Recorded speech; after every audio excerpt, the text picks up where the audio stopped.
Good evening, everybody, and welcome back for an emergency episode of Awoken with Alden.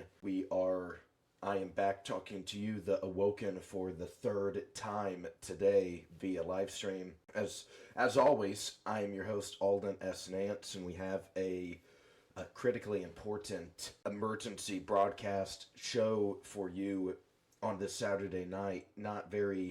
Not the most typical night to go live. We haven't done one of these this late at night for on a weekend before. However, I'm sure you've seen the news up to this point by now. Is we have these strikes against Tehran and other cities within the Islamic Republic that have led to the deaths of several key figures in the regime. And before I just hopped on, was watching BBC and other more legacy media types, just trying to see what's going on, and saw that Iranian state television has confirmed the death of Supreme Leader Ali Khamenei. His reign since 1989 ends on February 28th, 2026, at the age of 86 years old. This is now a incredibly diligent and risk and fragile time for the regime.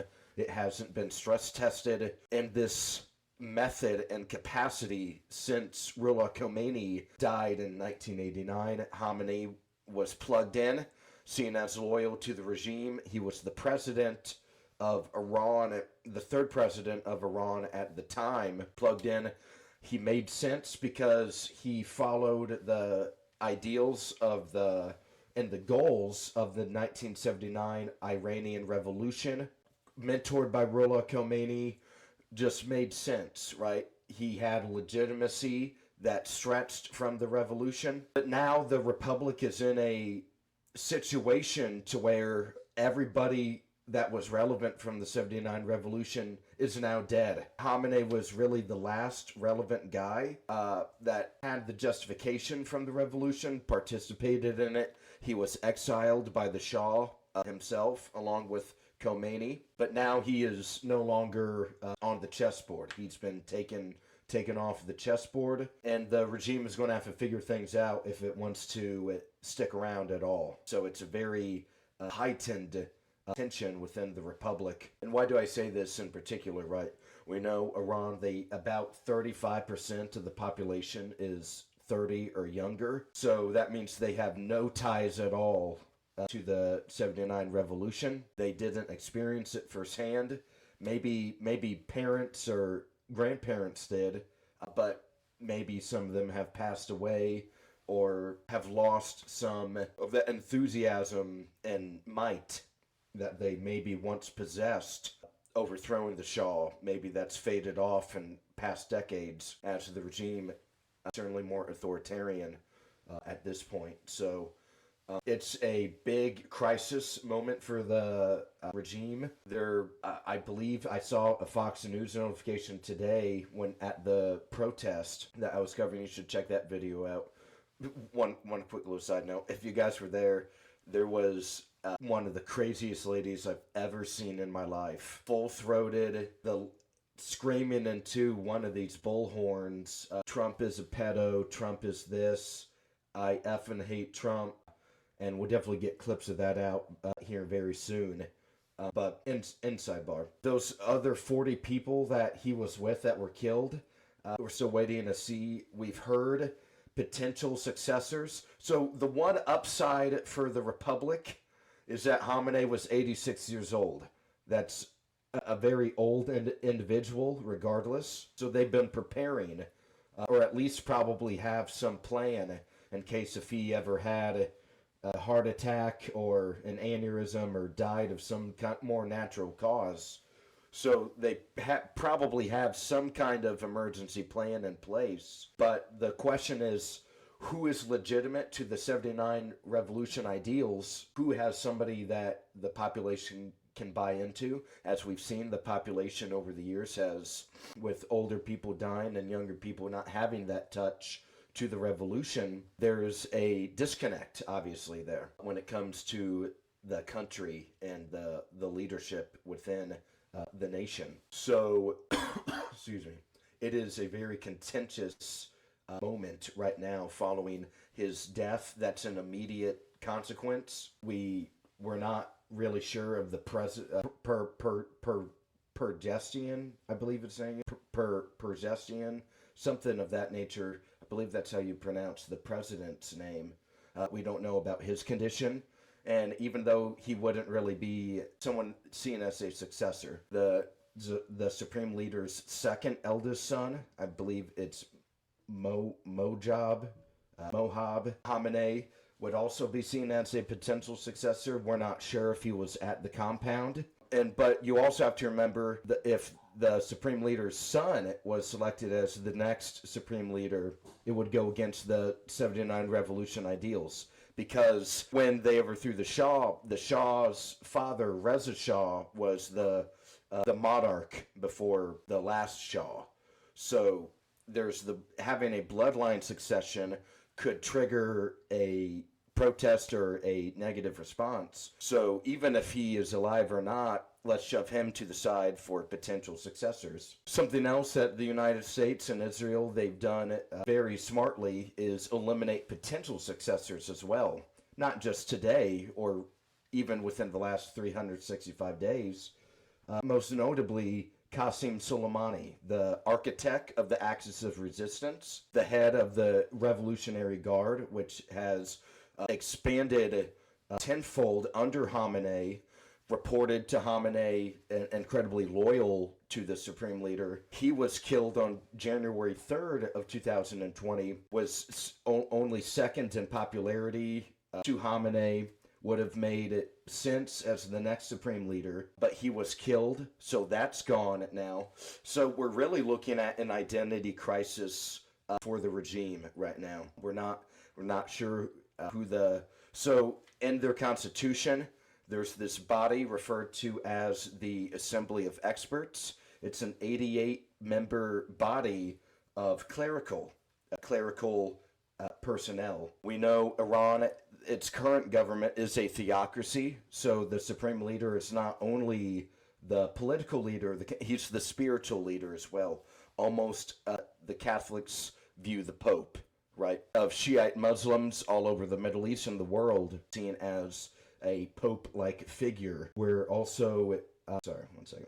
So we have that occur, right? That's another scenario to fit into it. So there's a lot. It's what the regime has to do right now, if you remember the second game of Squid Game, the cutting out the cookies, the Iranians, they got the umbrella cookie right now, and they have to use that little crappy needle and somehow try to poke through all of the different little specks on the umbrella, and one little crack, it's done. That's what I'd say is the how fragile it is right now over within the regime. So yeah, they're in a very difficult succession crisis. Something that some personal speculation is, I've mentioned the Revolutionary Guard already tonight. It's expanded in its power, and they might just toss the Assembly of Experts to the side and appoint somebody that is loyal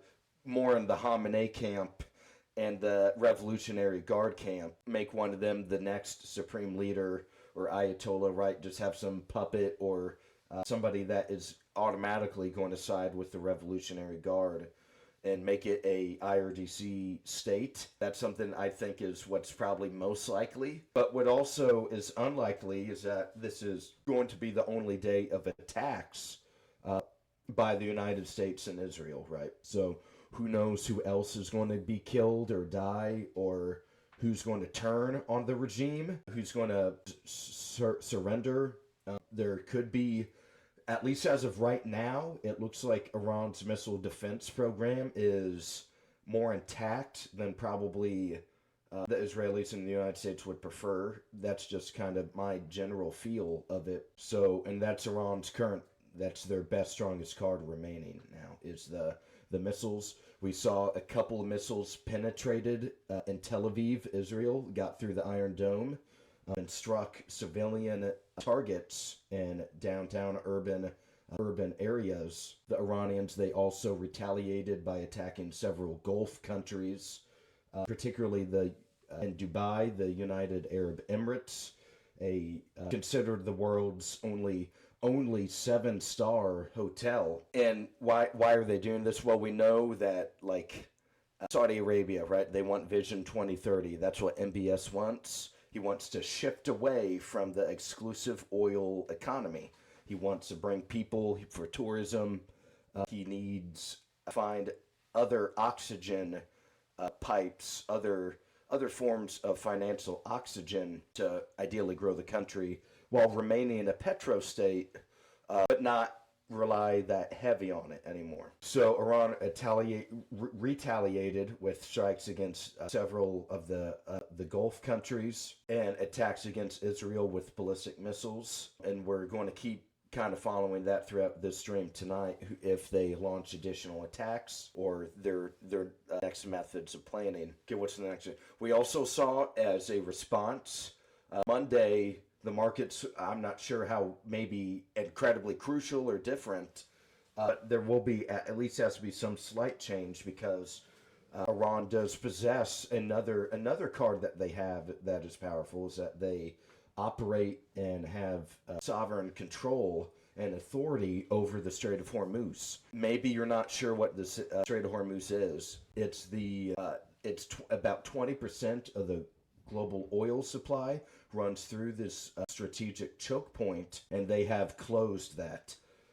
So no more ships can enter or exit as of now. So maybe that's a deterrence method. They did not close the Strait of Hormuz for an extended period of time after the June strikes against the nuclear facilities. So definitely an escalation.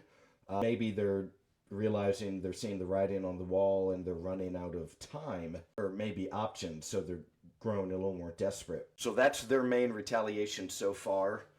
The death of the supreme leader has to be the breaking story. He was the sovereign, the head of state since '89 for 36 years. That's a long reign over a country. But we'll see if they can move on. Okay, got a couple. So that's my immediate thoughts on it. I was able to build a little slide deck so we can help get through some more of this information together. Okay, here we got a couple comments. At Chucky P67, smoking that Khamenei pack with 3 USA flag emojis. Yes, I'm sure if you've been online, you've seen several Iranian women during the protests around New Year's Day in early January had the cigarette burning using it to burn a photograph of the now former Supreme Leader Ali Khamenei as a little symbolic. We see Tim Sheehy, senator from Montana, has done the same. Other members of Congress in the United States have followed suit in that practice. And I will say, at these kind of funny sidebar, at these protests, these anti-regime protests, man, a lot of these Persians are smoking all of the time. I mean, it smells like cigarette smoke at these protests. It's kind of a little kind of yuck, but maybe it's just. But none of them have burned the Khamenei picture though. So I mean, that would have been really cool if they should have given at the protest. They should have given away a bunch of Marlboro Reds and have everyone take a picture burning the Khamenei photo. Maybe next weekend they'll do that, or next time the group gathers here in the nation's capital. Okay, so we got little monologue, immediate thoughts. So if you're just now joining the live stream, thank you very much. If you joined in earlier sessions today, or if it's your first time on the channel, would highly encourage you to hit that subscribe button. Follow us on Rumble, Spotify, Facebook, Instagram, X, formerly Twitter, and we're also live streaming on Twitch. I believe that's all 7 of the platforms, right? Spotify, Rumble, Instagram, Facebook, X, Twitch, and YouTube. Yeah, so that's our 7 platforms. You'll definitely want to make sure please follow my account on all of them. The links are in the description. Go ahead and smash that like button. go ahead and give me a leave the video like.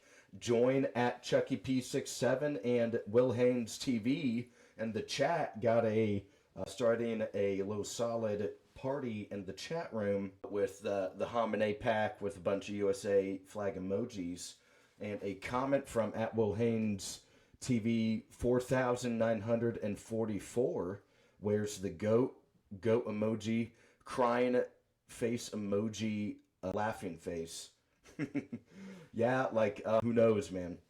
They're scattered all over the country. Okay, so we're going to head into the slide deck for this evening, and then after that we'll go on Twitter. We'll check out some stuff online and see what other people are saying about this. Wonderful.